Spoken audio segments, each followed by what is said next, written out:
Hi, I'm Nick Mersch from Purpose Investments. I'm an associate portfolio manager on the Purpose Global Innovators Fund. Yes, and I think quite the year is a bit of an understatement. And this sell-off really extends back to November 2021, but to get the full picture, I think you need to set the table a little bit, and I'll split it up into sort of these three different time frames. So the first is what we'll call the post-GFC to the pre-COVID era, so 2008 up until the end of 2019, where we mostly just had a slow and up and to the right grind in the tech-heavy NASDAQ. And during this time, we had a largely uninterrupted bull market where interest rates were kept low, and at the same time, a lot of these technologies really went through this sort of coming of age and drove a lot of secular change. They had largely recurring revenue, high gross margins, strong free cash flow, and really bulletproof balance sheets. And we were in sort of a TINA, or there is no alternative market, where capital really did crowd around tech.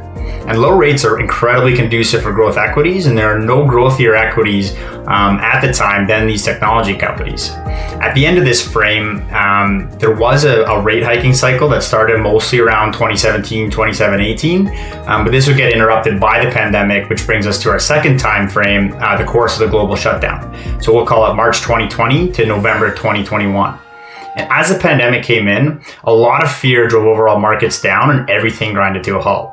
The Fed reacted accordingly and pumped an incredible amount of money into the system.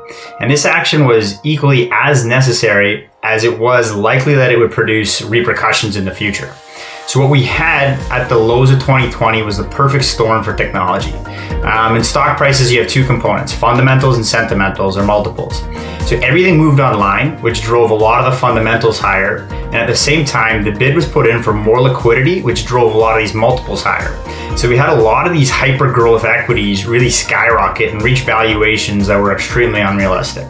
Some of these high growth, unprofitable tech companies reached EV to sales multiples well into the 70s and 80s, with the median around 45 times, which makes no sense. But all the while, we really had a lot of this inflation was lurking in the shadows. And on top of incredible stimulus, we also had supply chain constraints. Then we had the Russia-Ukraine invasion, which really added commodity-based fuel to the inflation fire, which enters us into our third time frame, November 2021 to now.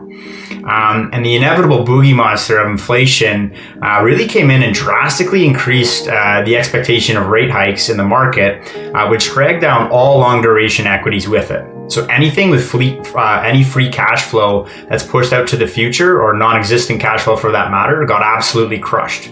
This has really brought us to today, where we're seeing very compressed multiples, even though some of the underlying fundamentals are still solid, which we'll get into a little bit later. So I think Netflix is at the intersection of a lot of interesting trends here.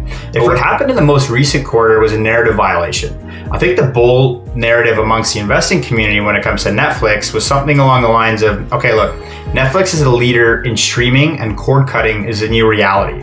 What they do is aggregate subscribers onto a platform in a manner where customer lifetime value can outscale the content costs, thereby creating operating leverage.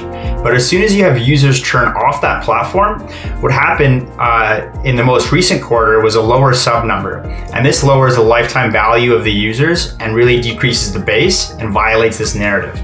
At the same time, on the other side of the equation, you have much more competition entering the square, which lowers both your pricing power and increases your content cost. But the competition now is not only just other media companies. We heard Reed Hastings state a while ago that Fortnite was more competition than other streaming companies, but we've now also got TikTok.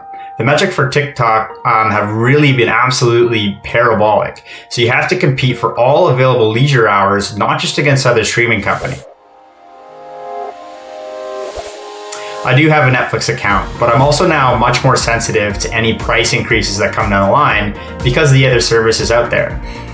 If you were to double my Prime subscription tomorrow, I wouldn't bat an eye, but if you put my Netflix subscription up by $10, I'm probably going to cancel.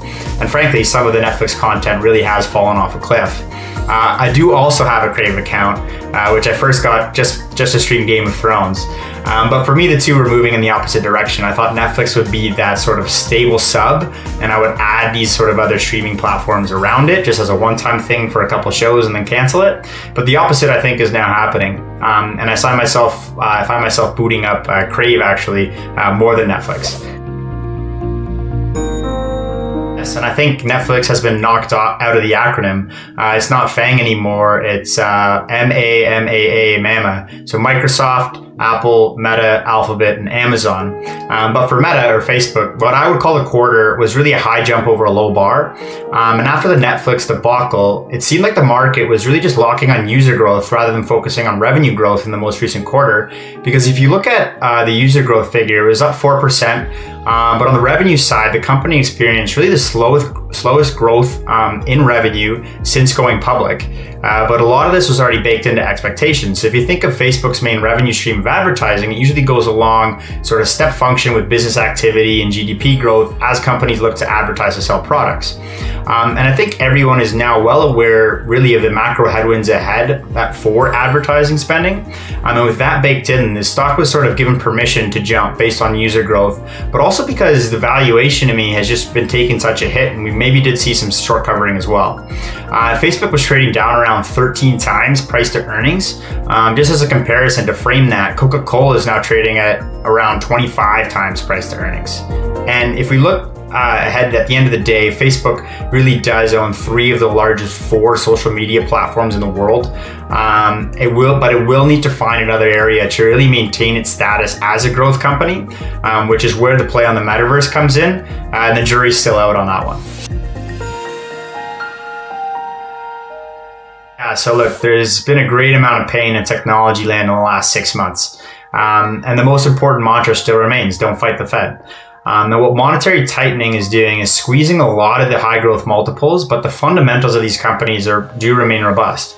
However, tech companies are not immune to recessions because at the end of the day, they do power real businesses. But when every business is looking for an edge in productivity to stem inflation, software budgets are the last thing to be cut, especially in a tight labor market where we're seeing a lot of wage inflation. There's been massive carnage in the tech space overall, with many of the mega caps trading at steep discounts, even in comparison to some consumer goods companies. I don't think we're out of the woods yet when it comes to potential compression, but we are in a new monetary regime, and this regime will have high inflation, which we know is not transitory and has become structural. The initial stages to stem a lot of this inflation are what we're going through now, which is an aggressive rate hiking cycle that punishes a lot of these long duration assets with cash flows pushed out to the future. But once we see a leveling off in inflation, you still have to look for assets that can outpace inflation from a growth perspective. And there are now much more reasonably priced growth names that fit in this category. In the Global Innovators Fund, we focus primarily on companies that are categorized as growth at a reasonable price. And these companies have strong free cash flow profiles and are in areas with a lot of secular, really, really good tailwinds. And we do believe they're going to be staples in these areas for the next 3 to 5 year period. And these are companies working in areas like enterprise software, healthcare technology, DevOps, and particularly cloud infrastructure. We saw the recent quarter of the cloud monsters really report amazing growth numbers from a massive base. So cloud is an area we're particularly bullish upon and really building a portfolio around that. And if you think about software companies, their COGS are the revenue opportunity for a lot of these cloud companies. So really a full court press on digital transformation is what we're attacking here. And I think if you believe the scenario of avoiding a deep recession, achieving a soft landing and the leveling off of inflation and rates never really getting back to that high watermark, and this has been the case for the last couple decades, there's a couple very compelling pockets of technology companies right now from a valuation perspective, particularly considering the potential growth rates in the new digital first economy that we're seeing now. And we do believe that if a company does not consider itself a technology company, it either has to buy a product from one, become one, or get left behind. So I think there's plenty of opportunity in front of us. Still possibly a little bit more pain to go, but at the end of the day, these are incredible companies, very strong secular growers with really steady free cash flow profiles that we're investing in.